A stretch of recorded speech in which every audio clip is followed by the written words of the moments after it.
Hello everyone, welcome to Study with Palak, your one-stop solution for all queries and doubts regarding JKPSC lecture post of zoology.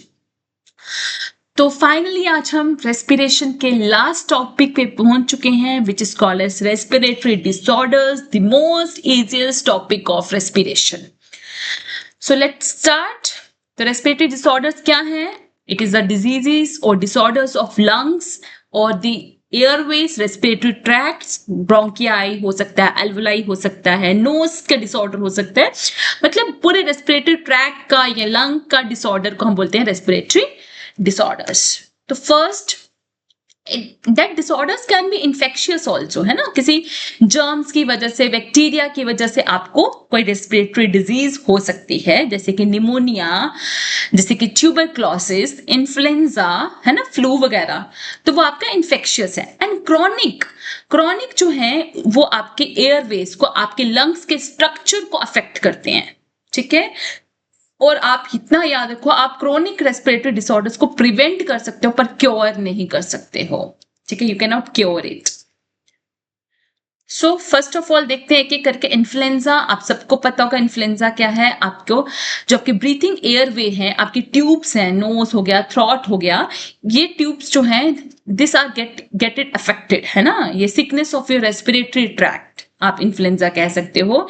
ये बहुत mild भी हो सकता है, बहुत severe sickness भी हो सकती है, और कई बार अगर इसको प्रॉपर से ट्रीट नहीं किया जाए it can lead to death also.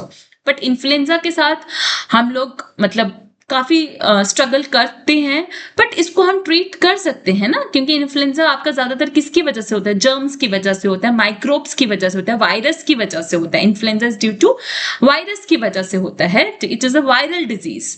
याद रखना, इन्फ्लुएंजा आपका क्या है? वायरल डिजीज है. ठीक है, आपके नोज को अफेक्ट करता है, थ्रॉट को अफेक्ट करता है, आपके लंग्स को अफेक्ट करता है. आप इसको ट्रीट कर सकते हो, बट अगर इसको ट्रीट नहीं किया जाता है तो it can lead to death. तो what are the signs and symptoms of? काफी फीवर आएगा, मसल पेन्स होंगी, जॉइंट पेन्स होंगी, ठंड लगेगी आपको, चिल्स.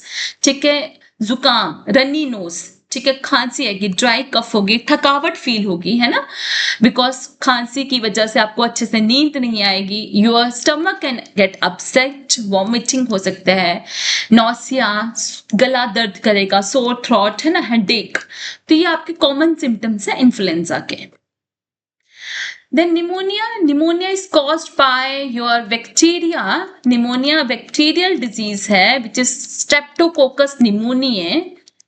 ठीक है, Streptococcus pneumoniae. ठीक है, ये आपके लंग्स को अफेक्ट करती है. ठीक है, आपके जो एल्वुलाइज हैं उनमें इन्फ्लामेशन हो जाती है, एल्वुलाई की स्वेलिंग हो जाती है, उनमें पस फिल हो जाती है. ठीक है, जिसकी वजह से आपको कफ और सांस लेने में दिक्कत आती है, you are not able to breathe properly. ठीक है, तो pneumonia is a bacterial disease caused by streptococcus pneumoniae. In this your air bags, your alveoli are filled with pus, okay, a fluid. ठीक है, वो पस से फिल हो जाते हैं, उसकी वजह से उनकी स्वेलिंग हो जाती है, वो इन्फ्लेमेट कर जाते हैं और आपको खांसी आती है, और खांसी के साथ भी आपको पस आती है. ठीक है, एंड आपको सांस लेने में भी दिक्कत होती है. तो सिम्टम्स क्या होते हैं? आपका बुखार होगा, ठंड लगेगी, चेस्ट पेन, नौसिया, वॉमिटिंग, ठीक है, muscle x, dry cough, even blood in आपका कफ के साथ कई बार ब्लड आता है, आपके स्पटम में आपका ब्लड आता है. ठीक है, सर दर्द होगी, अब्डोमिनल पेन होगा, तो ये सारे इसके सिम्टम्स हैं. देन रिंटिस है आपके जो नोज के अंदर म्यूकस मेम्ब्रेन होती है ना, उसकी इन्फ्लामेशन हो जाती है, म्यूकस मेम्ब्रेन की इन्फ्लामेशन हो जाती है, वहां पे खारिश सी होती है, इरिटेशन सी होती है. ठीक है, तो दैट इज रिंटिस. ये किसी की वजह से भी हो सकता है, वायरस की वजह से, बैक्टीरिया की वजह से, या किसी एलर्जी कॉजिंग एजेंट की वजह से भी हो सकता है. ठीक है, जैसे पॉलन की किसी को एलर्जी होती है तो उसकी वजह से ये ट्रिगर हो जाता है. ठीक है, तो क्या होगा? जुकाम, रनिंग नोज, आपका स्नीजिंग आएगी. ठीक है, आपकी नेसल इचिंग होगी, आंखों से पानी आएगा अगर आपको एलर्जी है तो, सर दर्द, थकावट, फटीग, तो ये सब आपके सिम्टम्स होंगे रिंटिस के.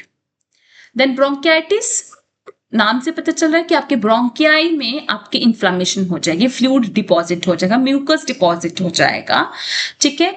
एक्यूट ब्रोंकियाटिस जो कि कुछ टाइम के लिए होता है, क्रॉनिक ब्रोंकियाटिस जो कि काफी लंबे टाइम के लिए वो इन्फ्लामेशन आपके ब्रोंकियस में रहती है, ठीक है। तो it can be due to some virus और स्मोकिंग और पोल्यूशन, ठीक है, डस्ट, कुछ टॉक्सिक गैसेस की वजह से आपकी ब्रोंकियाटिस जो है वो हो सकती है। सिम्टम्स अगेन कफ विथ स्पटम, ठीक है, बलगम जिसे कहते हो तुम, ठीक है, फटीग, सांस लेने में दिक्कत होना, विजिंग साउंड, मतलब जब आप बोलते हो तो ऐसे विसल जैसी साउंड आती है और चेस्ट में पेन होती है। देन एफिसीमा मीन्स इसमें क्या होता है ना कि आपकी जो एल्वुलर वॉल है, एल्वुलर वॉल जो है वो डैमेज हो जाती है, ठीक है, and it remain filled with air, वो एयर से फिल्ड रहती है ऑल द टाइम, ठीक है। तो मतलब एफिसीमा का मतलब ही है मींस फुल ऑफ एयर और इन्फ्लेशन, तो उसमें एयर फिल्ड रहती है, अगर आप चाहे एक्सहेलेशन भी कर लोगे ना तो उसमें एयर फिल्ड रहेगी। तो क्रॉनिक डिसऑर्डर है, तो ब्रोंकियाटिस एंड एफिसीमा दोनों जो है आपके chronic obstructive pulmonary disease category में आते हैं, ठीक है। तो क्रॉनिक स्मोकिंग जो है is a main cause of emphysema, ठीक है। देन अगर कोई टॉक्सिक सब्सटेंस आप इनहेल कर लेते हो कुछ ज्यादा लंबे टाइम के लिए तो भी उससे एफिसीमा होने के चांसेस इंक्रीज हो जाते हैं। सिम्टम्स आपके एल्वोलाई वॉल डैमेज हो जाती हैं, उसकी वजह से आपके ब्रोंकियोल्स की इलास्टिसिटी भी लूज हो जाएगी, ठीक है। आपके एल्वोलाई का सरफेस एरिया जो है वो डिक्रीज हो जाएगा और लंग्स हमेशा इन्फ्लेड रहेंगे बिकॉज आप से एक्सहेलेशन जो है वो प्रॉपर नहीं हो पा रही है, आपको सांस एक्सहेल करने में डिफिकल्टी हो रही है। तो देखो हेल्दी एल्वोलाई ऐसे होते हैं, बट आपके एफिसीमा वाले एल्वोलाई इस तरह से डिस्ट्रॉय हो गए होंगे, ठीक है, एल्वोलाई वॉल डैमेज हो गई होगी। देन अस्थमा बहुत कॉमन है, बच्चों में भी होती है, अडल्ट्स में भी होती है, ठीक है। एलर्जिक रिएक्शंस की वजह से जो आपके रेस्पिरेटरी ट्रैक्ट हैं वो अफेक्ट हो जाते हैं किसी भी एलर्जी की वजह से, डस्ट हो गया, आपकी किसी एनिमल के फेदर्स की वजह से, पॉलन ग्रेन्स की वजह से, किसी फ्यूम्स की वजह से, परफ्यूम की वजह से, किसी की वजह से भी वो एलर्जी हो सकती है और आपके अस्थमा को ट्रिगर कर सकती है, ठीक है। तो सिम्टम्स क्या होते हैं कि आपकी ब्रोंकियल वॉल जो है वो उसमें जो मसल्स आपके प्रेजेंट हैं उनकी इलास्टिसिटी खत्म हो जाती है, ठीक है। एयरवेज जो है वो इन्फ्लेम्ड रहते हैं, स्वेलन, ठीक है, स्वेलिंग रहती है उनमें और उनकी जो एयरवेज जो है ना वो नैरो हो जाते हैं, मतलब उनकी जो ल्यूमन है वो कम हो जाएगा, ठीक है। तो डिफिकल्टी इन ब्रीथिंग होगी क्योंकि आपके ब्रोंकियाई वगैरह स्वेल्ड हैं, ठीक है, उसकी वजह से आपकी डिफिकल्टी होगी और बहुत सारा म्यूकस जो है वो इकट्ठा होना स्टार्ट हो जाएगा जिसकी वजह से ल्यूमन और फर्दर छोटा हो जाएगा, ठीक है, कफिंग एंड विजिंग। तो आपका ये देखो नॉर्मल ल्यूमन ऐसा है ये, तो ये देखो इसका साइज कितना छोटा हो गया ना, तो साइज छोटा क्यों हो गया क्योंकि म्यूकस का वहां पे डिपोजिशन हो गई है, बहुत ज्यादा म्यूकस सिक्रीट हो रहा है, ठीक है, और वहां पे इन्फ्लामेशन हो गई है, इन्फ्लामेशन की वजह से, स्वेलिंग की वजह से भी आपका जो ल्यूमन है वो छोटा हो गया है, ठीक है। देन कुछ ऑक्यूपेशनल लंग डिसऑर्डर्स होते हैं, मतलब कि जो लोग किसी ऐसे एरियाज में काम करते हैं ना, जैसे माइनिंग एरियाज में काम करते हैं, स्टोन ब्रेकिंग करते हैं, ग्राइंडिंग करते हैं, तो उन एरिया में काम करते करते ना काफी टाइम से काम कर रहे हैं तो वो धीरे धीरे वो डस्ट पार्टिकल्स उनके लंग्स में डिपॉजिट होते जा रहे हैं, ठीक है। वर्कर्स मास्क भी पहनते हैं बट वो लंग पार्टिकल्स धीरे धीरे उनके ना वो जो डस्ट पार्टिकल्स वगैरह हैं, कोई भी पार्टिकल्स हैं, वो उनके रेस्पिरेटरी ट्रैक्ट में डिपॉजिट हो जाते हैं, जिसकी वजह से रेस्पिरेटरी ट्रैक्ट में क्या होता है, इन्फ्लामेशन होना स्टार्ट हो जाती है। तो ऐसे डिसऑर्डर्स जो आपकी वर्क स्पेस की वजह से हो रहे हैं उसको बोलते हैं ऑक्यूपेशनल लंग डिसऑर्डर, ठीक है। जैसे कि सिलिकोसिस जो कि सिलिका डस्ट की वजह से हो सकते हैं, जैसे कि क्वार्ट्स में कुछ रॉक्स में सिलिका प्रेजेंट होता है, जो लोग कंस्ट्रक्शन साइट्स पे काम करते हैं, ग्लास फैक्ट्रीज में काम करते हैं तो वहां पे सिलिका होना काफी कॉमन है, तो जब सिलिका के साथ आप काफी टाइम के साथ एक्सपोज्ड हो रहे हो तो वो सिलिका आपके रेस्पिरेटरी ट्रैक में डिपॉजिट होना स्टार्ट कर देता है। देन एस्बेस्टोसिस जो कि एस्बेस्टोस फाइबर्स की एक्सपोजर की वजह से होगा, निमोनोकोनिसिस ब्लैक लंग डिजीज जो कि कोल डस्ट, जो लोग कोल माइंस में काम करते हैं तो उसकी वजह से होता है।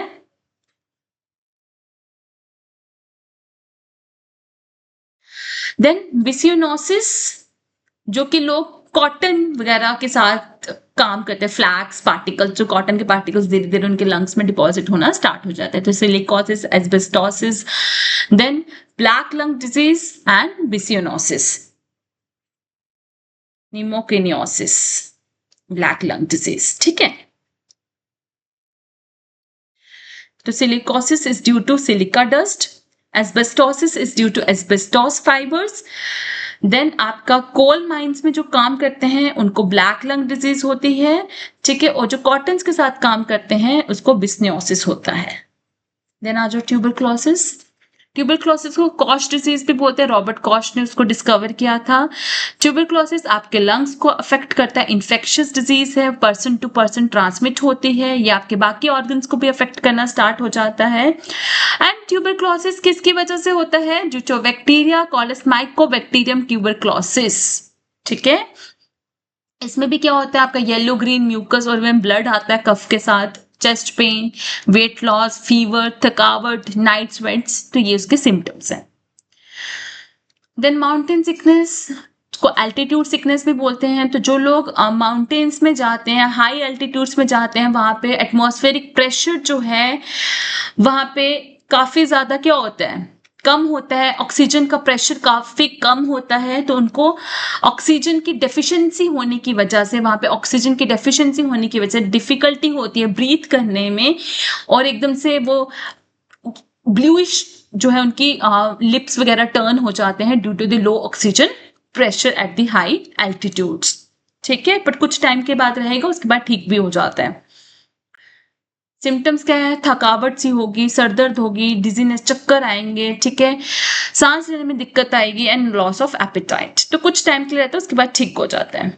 Then mesothelioma, this is a tumor of heart, lungs and other organs, but ये ज्यादातर स्टार्ट कहाँ से होता है? ये स्टार्ट आपके लंग्स की लाइनिंग से होता है। सबसे पहले आपकी लंग्स की लाइनिंग को अफेक्ट करता है, तो उसे प्लूरल मेसोथेलियमिया बोलते हैं। फिर धीरे धीरे वो चेस्ट की वॉल में जाता है, देन आपके एब्डोमेन में जाता है, तो एब्डोमेन को पेरिटोनियल मेसोथेलियमिया बोलते हैं। बट इसका मेन फैक्टर क्या है? Asbestos exposure. बट इसके अलावा भी और factors, it is not one of the factor, इसके अलावा बहुत सारे फैक्टर्स हैं, but it is one of the major risk factors asbestos exposure. तो कुछ terms हैं जैसे asphyxia, ठीक है, which when there is a deficient supply of oxygen in the body, ठीक है, due to abnormal breathing, उसे बोलते हैं asphyxia. Then hypercapnia, when there is increase in the carbon dioxide content in blood, that condition is known as hypercapnia. ठीक है, hypoxia and anoxia क्या होता है? दोनों एक ही जैसी डिजीज है, दोनों सेम है, मतलब कि when there is a deficient oxygen, जब आपके ब्लड में, आपके टिश्यूज में ऑक्सीजन की डेफिशिएंसी होती है, दोनों वही कंडीशन है। बट हाइपोक्सिया क्या है? रिड्यूस्ड ऑक्सीजन सप्लाई, मतलब ऑक्सीजन की सप्लाई रिड्यूस हो गई है। बट एनॉक्सिया क्या है? Complete lack of oxygen supply. Then hyperpenia word is used for deep and rapid breathing. Okay, apnoea means for जब आप ब्रीथिंग जो है कुछ टाइम के लिए रुक जाती है, ठीक है, जैसे आप स्नोर वगैरह करते हो, ठीक है, स्नोरिंग के दौरान, ठीक है, अपनिया कंडीशन में जैसे आपकी स्नोरिंग वगैरह होती है ना, तो उस टाइम पे क्या होता है, जब आप सो रहे होते हो मोस्टली, तब आपकी कुछ टाइम के लिए ब्रीथ रुक जाती है, ठीक है, नो ब्रीथिंग कंडीशन। देन टैकीपीनिया, जब आपकी रैपिड एंड शैलो ब्रीथिंग होती है, ठीक है, respiratory rate is greater than the normal rate, आपका इंक्रीज हो जाता है, ठीक है। ब्रेडिपीनिया मतलब स्लो ब्रीथिंग, ठीक है। देन आपकी dyspnoea, shortness of breath, even painful breathing, it is also known as air hunger, मतलब आपको you need more and more air, you are hungry of air, ठीक है, आपको एयर की जरूरत है, आपको सांस नहीं आ रही है और आपको सांस लेने में दिक्कत होने की वजह से आपको दर्द हो रही है चेस्ट में। ऑर्थोपेनिया, ठीक है, शॉर्टनेस ऑफ ब्रेथ और difficulty in breathing when lying down, जब आप लेटते हो, ड्यूरिंग लाइंग डाउन आपको सांस लेने में दिक्कत होती है, मोस्टली अस्थमा पेशेंट्स में काफी कॉमन है, ठीक है। तो ये आपके कुछ रेस्पिरेटरी डिसऑर्डर्स थे, almost this are the main respiratory disorders. So for further videos, you can join and you can like and subscribe my channel Study with Palak. And for PDF, class updates, MCQs, you can join my Telegram group. The link of the group is given here. Here you can interact with me, okay, because I believe the more we connect, easier the success becomes. So just one click and your search ends here. Thank you.